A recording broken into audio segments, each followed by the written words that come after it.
Assalamualaikum warahmatullahi wabarakatuh. Yang saya hormati dosen pengampu pendidik mata kuliah Ulumul Quran, Bapak Muhammad Nasruddin MPDI, dan yang saya banggakan teman-teman dari kelas pendidikan bahasa Arab khususnya kelas B. Perkenalkan, nama saya Ari Pradana Yusuf dengan NIM 2221041. Selanjutnya, Perkenalkan, nama saya Umi Hanifah dengan NIM 2221052. selanjutnya, Perkenalkan, nama saya Naila Rizkyana dengan NIM 2221054. terima kasih. Di sini kami akan mempresentasikan tentang mata kuliah Ulumul Quran dengan tema penurunan Al-Quran dan kodifikasi Al-Quran. Untuk pemateri pertama akan disampaikan dari Mbak Naila Rizkyana. Untuk pemateri kedua akan disampaikan dari Mbak Umi Hanifah. Langsung saja presentasi dimulai dengan Mbak Naila Rizkyana. Waktu dan tempat kami persilahkan.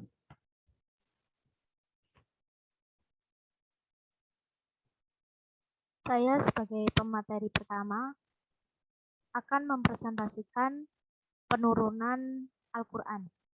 Yang pertama, pengertian asbabun nuzul. Kata asbabun nuzul terdiri atas kata asbab dan nuzul.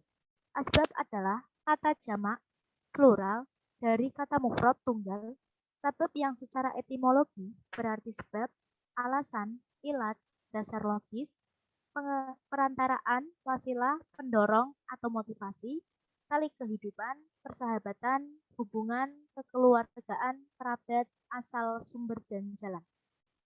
Ada 3 definisi yang dikemukakan oleh ahli tafsir tentang asbabun nuzul. Yang pertama, suatu peristiwa yang terjadi menjelang turunnya ayat. Yang kedua, peristiwa pada masa Al-Quran itu diturunkan yaitu dalam waktu 23 tahun. Bukti peristiwa itu terjadi sebelum atau sesudah ayat diturunkan. Yang ketiga, peristiwa yang dicakup oleh suatu ayat baik pada waktu 23 tahun itu maupun terjadi sebelum dan sesudahnya. Next.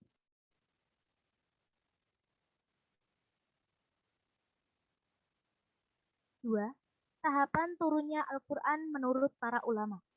Secara kronologis, cara Allah menurunkan Al-Quran kepada Nabi Muhammad dapat dijelaskan sebagai berikut. 1. Al-Quran diturunkan oleh Allah Subhanahu wa Ta'ala secara sekaligus ke Lauh Mahfuz. Hal ini sebagaimana firman Allah dalam Quran Surat Al-Buruj ayat 21-22. Bahkan yang didustakan mereka itu ialah Al-Quran yang mulia yang tersimpan dalam Lauh Mahfuz. Quran Surat Al-Buruj ayat 21-22. Yang kedua, Al-Quran diturunkan dari Lauh Mahfuz ke Bait Al-Izzah di langit dunia sama dunia. Setidaknya ada 3 pendapat para ulama yang berkembang di antaranya. 1. Al-Quran itu diturunkan dari Lauh Mahfuz ke langit dunia pada malam Al-Qadar atau Lailatul Qadar secara sekaligus.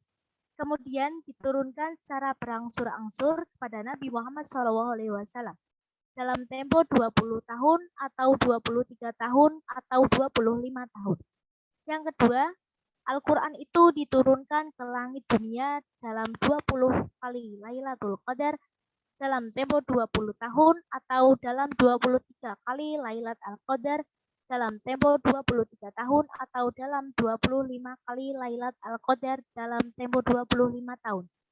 Yang ketiga, Al-Quran itu permulaan turunnya adalah pada malam Al-Qadar. Kemudian diturunkan setelah itu kepada Nabi Muhammad SAW secara berangsur-angsur dalam berbagai waktu.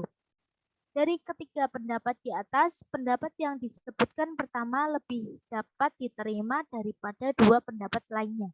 Bahkan, pendapat pertama merupakan pendapat jumhur ulama.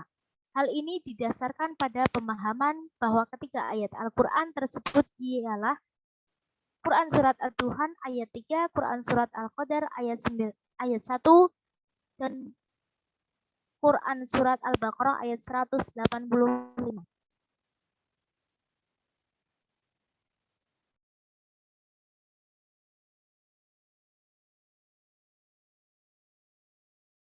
Selanjutnya,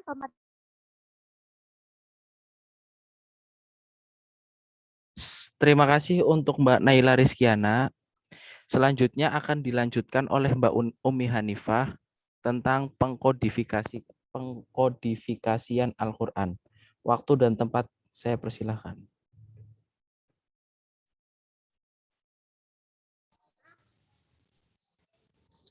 Baik, terima kasih atas waktunya. Di sini saya akan menjelaskan tentang pengertian kodifikasi Al-Quran.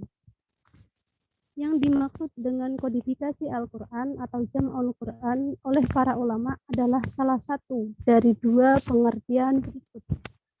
Pertama, pengumpulan dalam arti hafadhuhu atau menghafalnya di dalam hati. Jam'ul Quran artinya hafadhuhu atau para penghafalnya, yaitu orang-orang yang menghafalkannya di dalam hati. Kedua, pengumpulan dalam arti kitabuhu kullih atau penulisan Al-Quran semuanya, baik dengan memisah-misahkan ayat-ayat dan surat-suratnya atau menerbitkan ayat-ayatnya semata dan setiap ayat ditulis dalam satu lembaran yang terpisah, ataupun menerbitkan ayat-ayat dan surat-suratnya dalam lembaran-lembaran yang terkumpul yang terhimpun semua surat. Sebagiannya ditulis sesudah sebagian yang lain. Next.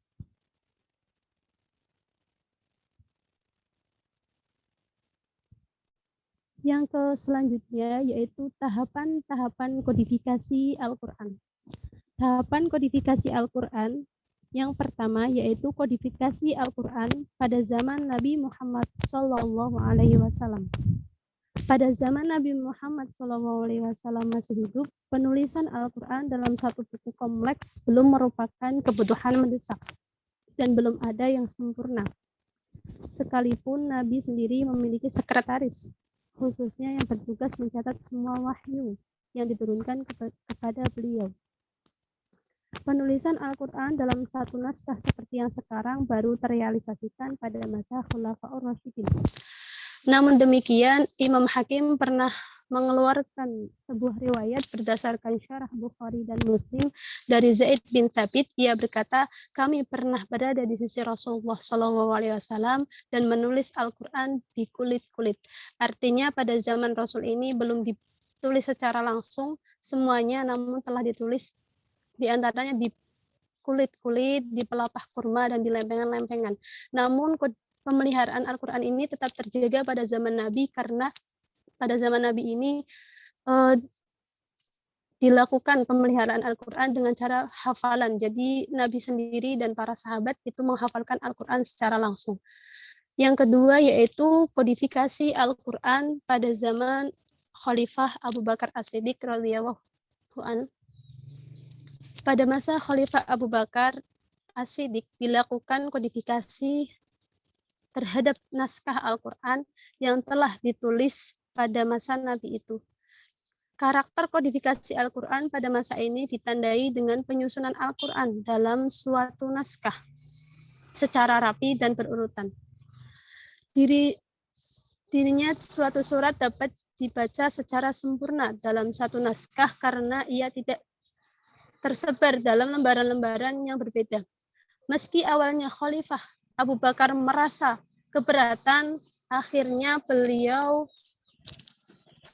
mau melakukan kodifikasi Al-Quran dengan penimbangan melihat banyaknya para hafidh atau penghafal yang gugur. Jadi pada zaman Khalifah Abu Bakar ini terdapat perang melawan kaum murtad yang kemudian banyak berguguran para penghafal Al-Quran yang akhirnya Khalifah Abu Bakar ini mengambil keputusan untuk melakukan penulisan Al-Quran. Next.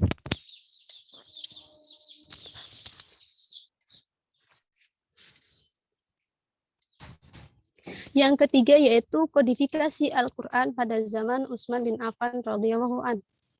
Pada zaman Khalifah Utsman bin Affan, penyebaran umat Islam semakin meluas. Hal itu berpengaruh pada terjadinya perbedaan cara membaca di daerah-daerah mereka.